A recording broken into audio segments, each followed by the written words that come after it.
बच्चों, कैसे हो आप सब? रीजनिंग की क्लास में आज हम किसी पर्टिकुलर विषय पर बात ना करके हम सभी विषय के जो है क्वेश्चंस पर डिस्कस करेंगे। और क्वेश्चंस हमने वो लिए हैं जो पिछले वर्षों में हमारे इस राष्ट्रीय आय आधारित परीक्षा में पूछे गए हैं।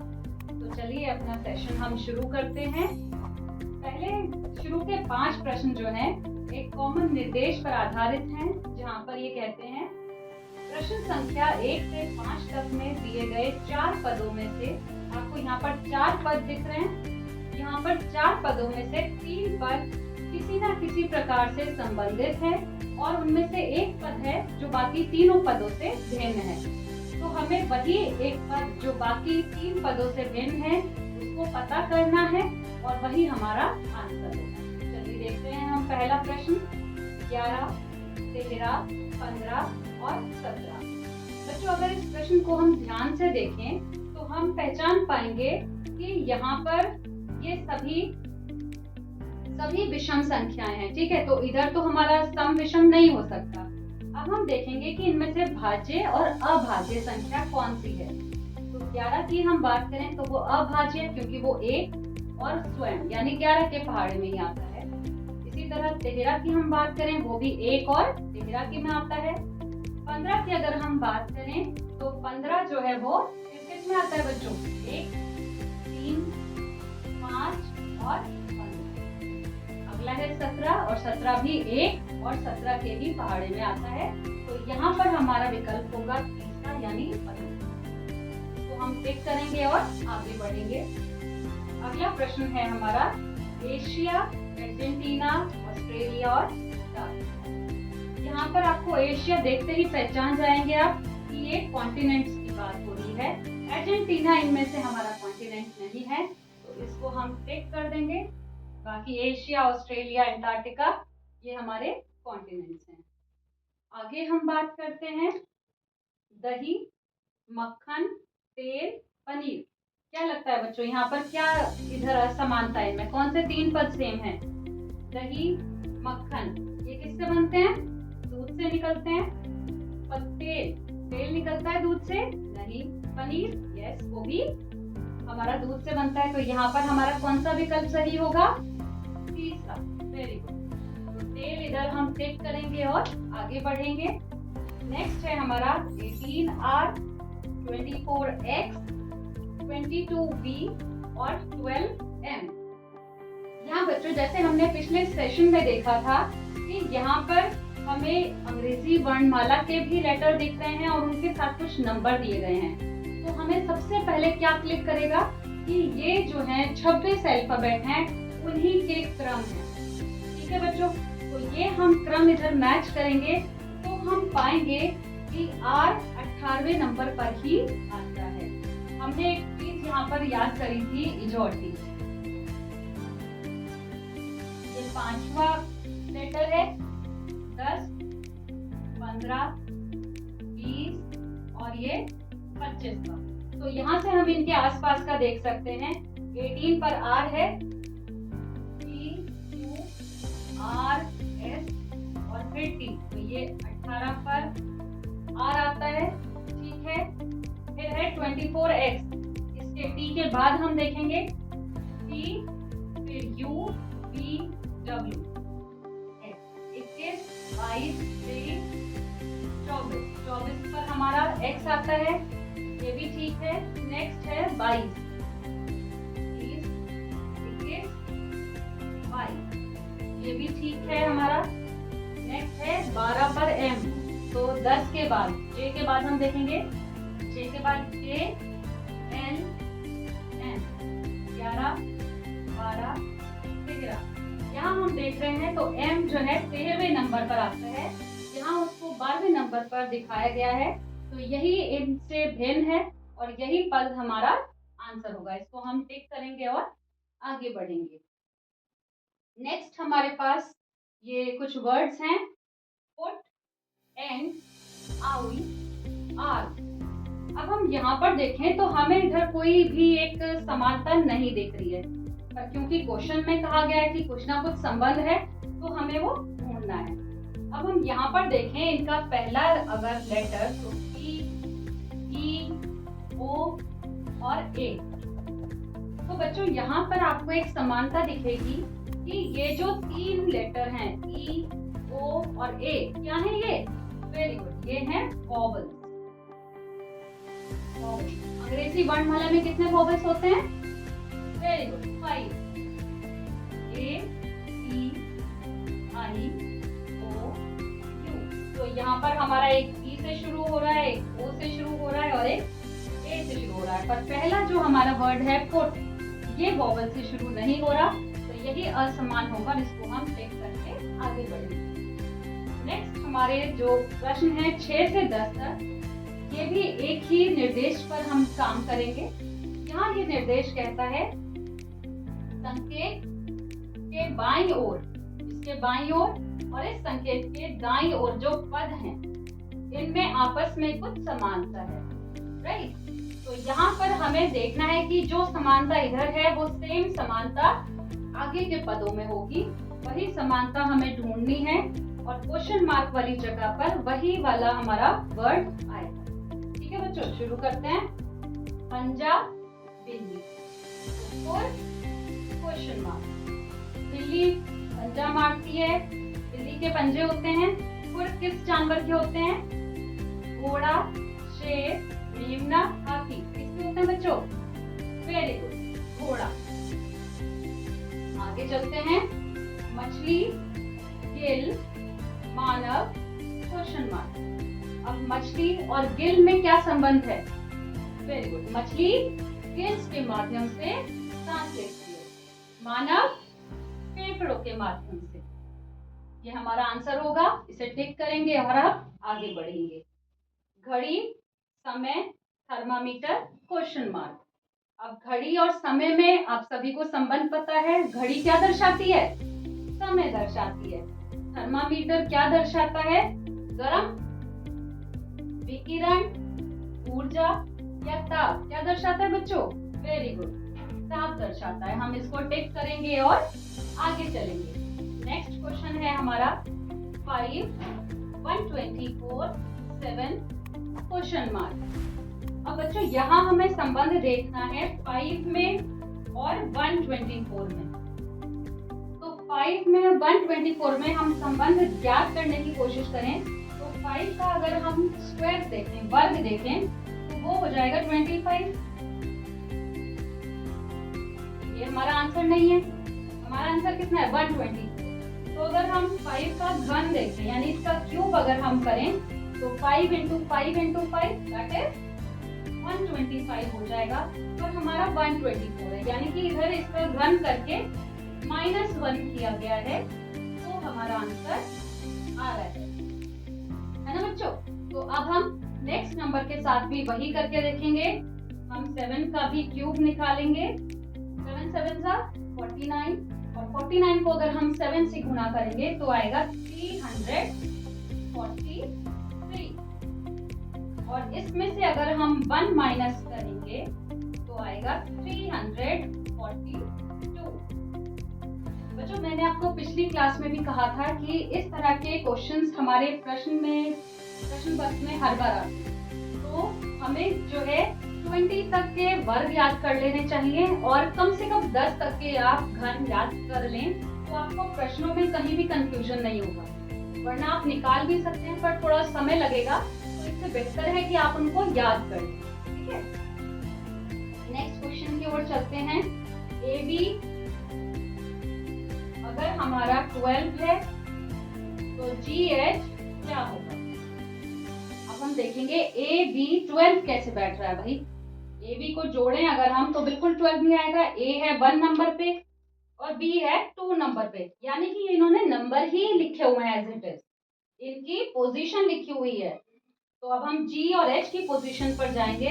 तो हम देख लेते हैं A, B, C, D, E, F, G, H।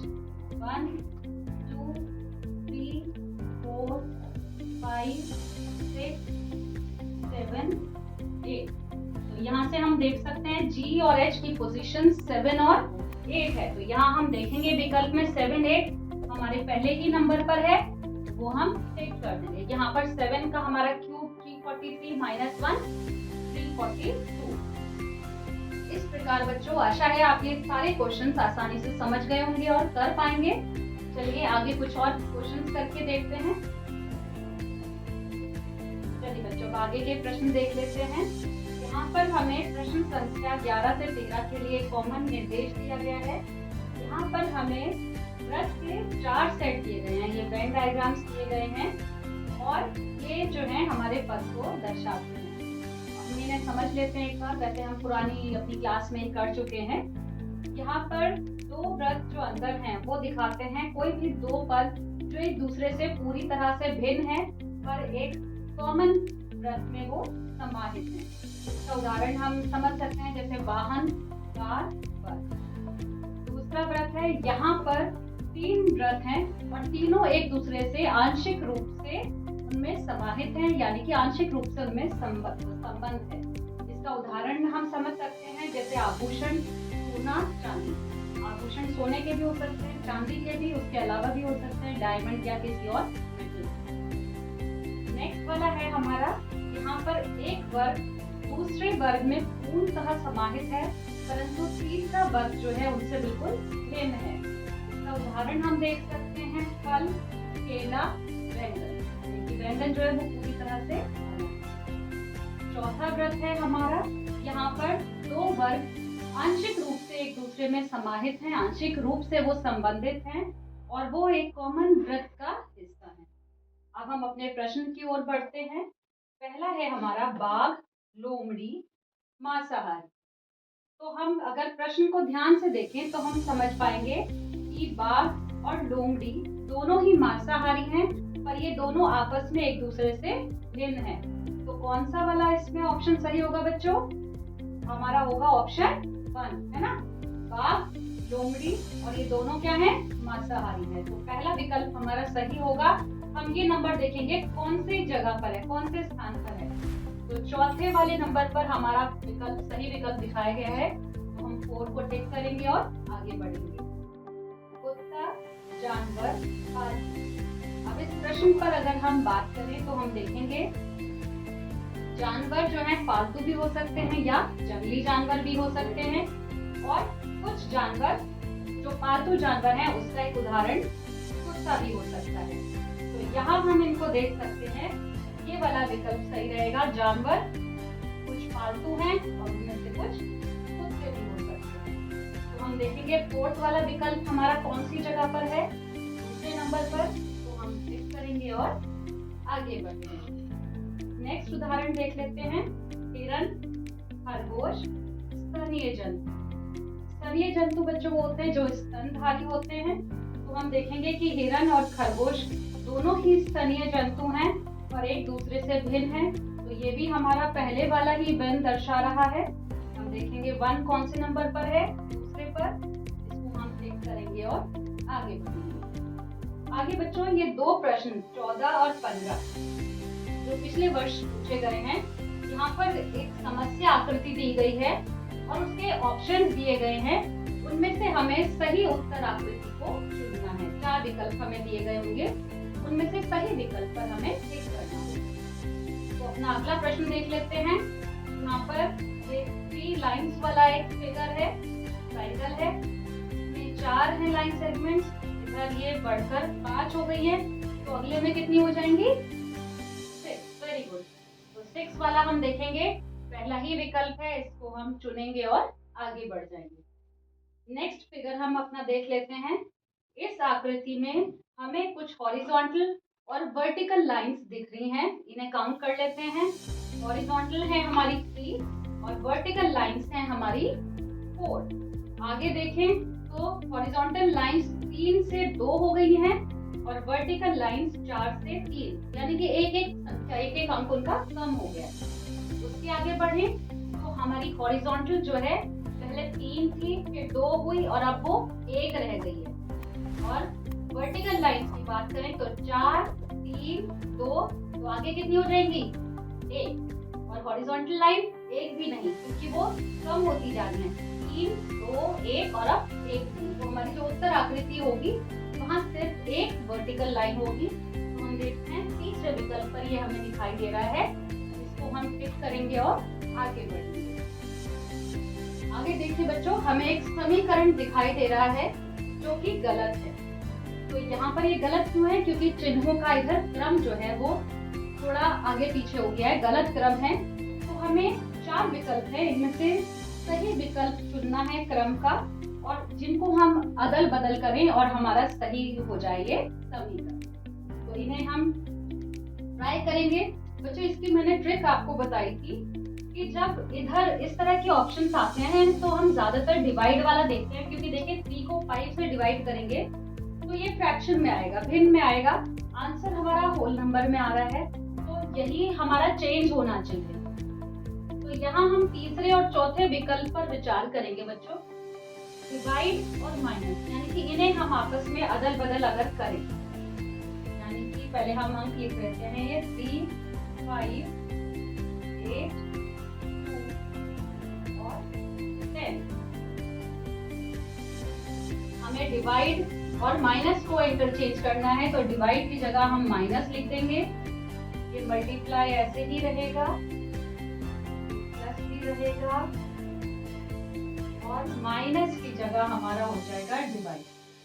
अब देखिए बच्चों, हम 2 से अगर 10 को भाग देंगे तो ये फिर से भिन्न में आएगा, तो यहाँ हमारा आंसर 13 नहीं आ सकता, है ना। अगर हम 2 को 10 से भाग देंगे तो ये 1/5 आएगा, है ना। और इसे हम सॉल्व करें, 5 8 40, इधर हम इसको अगर सॉल्व करेंगे तो ये 13 किसी भी कंडीशन में नहीं आएगा, ये आंसर हमारा भिन्न में आएगा, तो ये 13 के बराबर नहीं होगा।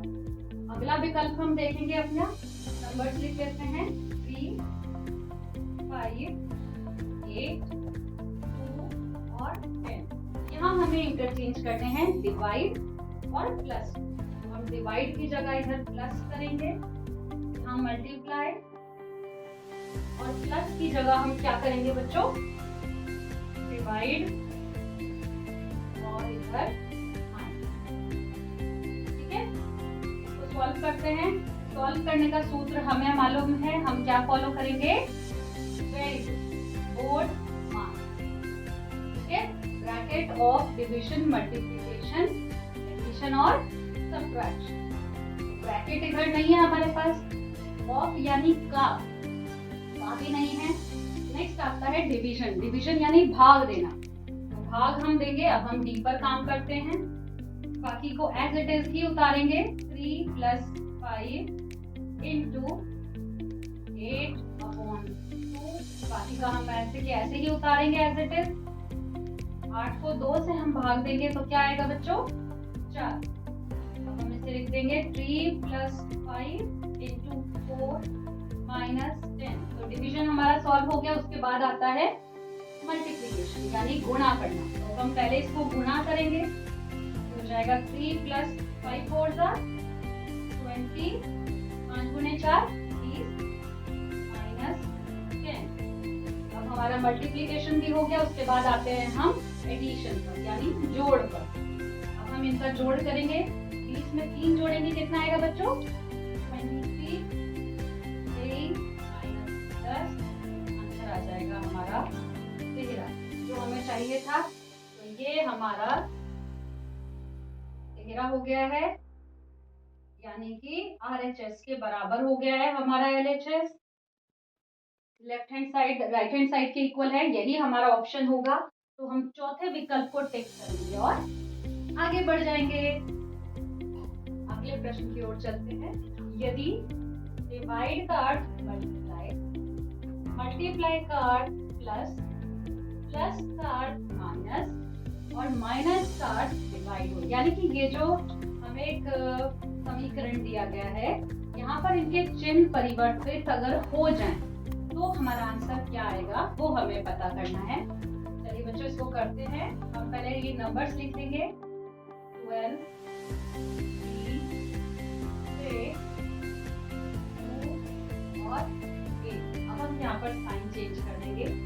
प्लस को क्या बोल रहे हैं बच्चों, माइनस। डिवाइड को मल्टीप्लाई, माइनस को डिवाइड, और मल्टीप्लाई को प्लस। प्रश्न हमें हल करना है तो हम कौन सा रूल फॉलो करेंगे? बोर्ड मास का।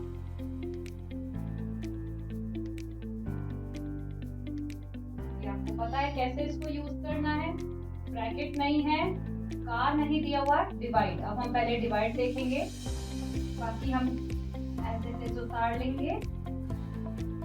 6 2 प्लस 8, 6 से 2 को हम डिवाइड करेंगे तो 1 का 2, 3 12 माइनस 3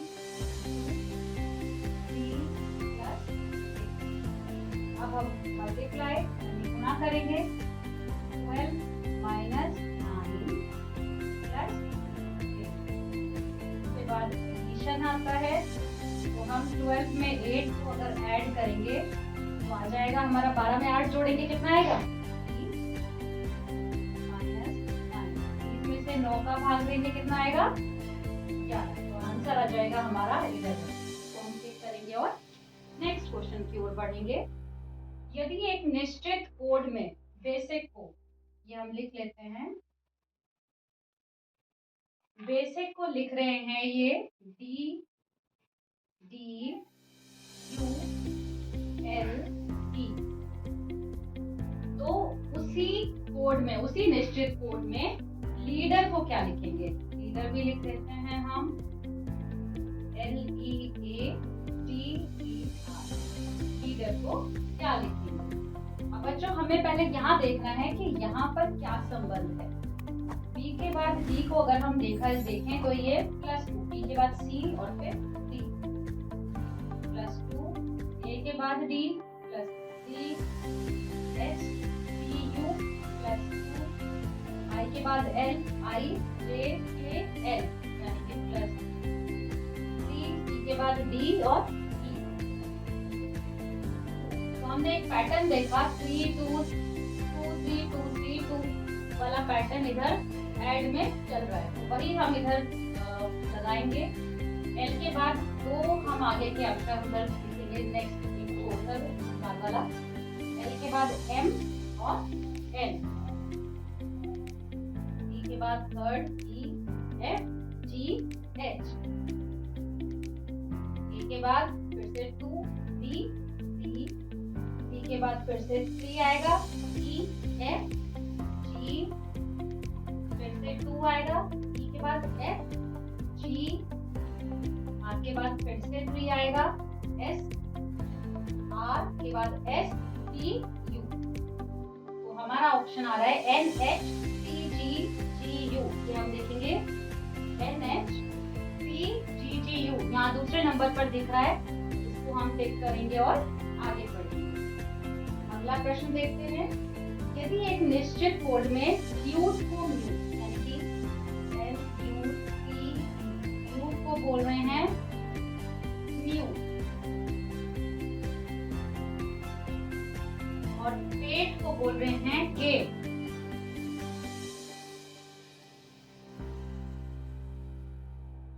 पेट को बोल रहे हैं गेट, तो उसी कोड भाषा में ब्लू को क्या बोलेंगे? ब्लू को क्या बोलेंगे? यहाँ पर बच्चों हम संबंध पहले पता करेंगे।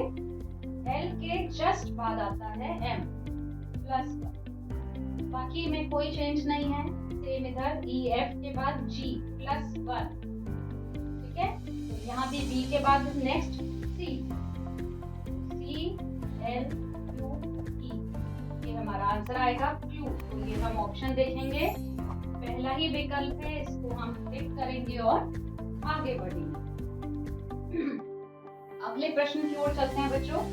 यहाँ पर हमें क्रम में कुछ लेटर दिख रहे हैं और कुछ ब्लैंक्स दिए गए हैं और हमसे पूछा है कि इधर ब्लैंक्स में वो क्या आएगा, वो 4 विकल्प में से हमें चुनना है। बच्चों इस तरह के प्रश्न में हम ये देखते हैं कि इसमें एक पैटर्न हमें ब्रेक करना होता है कि कितनी बार वो अक्षर रिपीट हो रहा है, कब वो रिपीट हो रहा है। तो हम देखें G F E dash I, फिर से G dash E I I, तो हम देख रहे हैं ये 3 4 5 पर ये ब्रेक हो रहा है। 5 5 पर हम इसको ब्रेक दे देंगे। 1 2 3 4 5 1 2 3 4 5 1 2 3 4 5। तो ये जो है 20 थे हमारे लेटर्स और इसको हमने 5-5 के ग्रुप में तोड़ दिया। अब हम देखते हैं पैटर्न। जी के बाद एफ आ रहा है, तो पहले जी आएगा। जी है, जहां नहीं है वहां पर हम जी लगा रहे हैं। जी। सेकेंड नंबर पर एफ, जी के बाद एफ है, जहां पर नहीं है वहां पर एफ लगा देंगे। थर्ड पर है ई, थर्ड पर ई जहां नहीं है वहां पर लगा देंगे। फोर्थ पर आई जहां नहीं है वहां पर लगा देंगे। उसके बाद फिफ्थ पर भी आई, जहां पर नहीं है उधर हम लगा देंगे। तो ये हमारा पैटर्न निकल कर आया है। ये हम अपना पैटर्न देखेंगे। I F G I E, I F G I E. ठीक है बच्चों, यही होगा। अगले में है आई एफ हमारा जी है, तो ये वाला ऑप्शन होगा। और यहाँ क्योंकि शुरू ही ई और एफ से हो रहा है तो ये हो ही नहीं सकता। ठीक है बच्चों, अगला प्रश्न देख लेते हैं। अब यहाँ पर हमें कुछ अंक दिए गए हैं और बीच में एक बड़ी सी संख्या है, तो हम देखेंगे इनके साथ इनका आपस में क्या संबंध है। देखते हैं। इनको अगर हम जोड़ करें, इनका 4 और 3 7 2 9 2 11 48 नहीं आएगा। गुना करके देख लेते हैं। 4 दिया 12, 12 दूनी 24, 24 दूनी 48, यानी 48 हमारा आ रहा है। ऐसे ही हम नेक्स्ट में देखें। 8 4 जा 32, 32 2 जा 64, 64 को अगर हम 6 से गुणा करें, 64 को 6 से हम गुणा करें, 6 4 जा 24, 6 6 36, 36 plus 2 38, 384 आ रहा है हमारा। सेम हम आगे पैटर्न फॉलो करेंगे।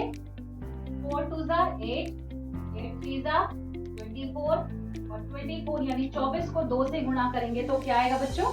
48। तो हम 48 देखेंगे और जहां वो हमें ऑप्शन दिखेगा उसको हम टिक करेंगे और आगे बढ़ जाएंगे। अपने अभ्यास के अंतिम प्रश्न पर हम पहुंच गए हैं। यहाँ पर अब हम देखते हैं।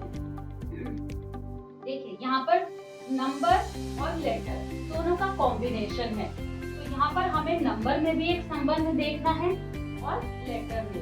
तो पहले हम नंबर में देख लेते हैं। 3 6 11 18 और उसके बाद 3 के बाद 6 अगर हम बात करें तो 4 5 6 3 नंबर यहाँ पर आगे जंप कर रहे हैं। 6 के बाद 7 8 9 10 और 11 यानी 5, 11 से 18 तक 12 13 14 15 16 17 और 18 यानी 7 का जंप करा है अब इधर। तो अगला जंप कितने का होगा बच्चों? वेरी गुड, 9 का होगा। तो अब +9 का जंप हम करेंगे। तो 18 के बाद 9 हम देख लेते हैं। 19 20 21 22 23 24 25 26 और 27। तो यहाँ हमारा नंबर आएगा 27। अब हम अपने लेटर पर ध्यान देंगे।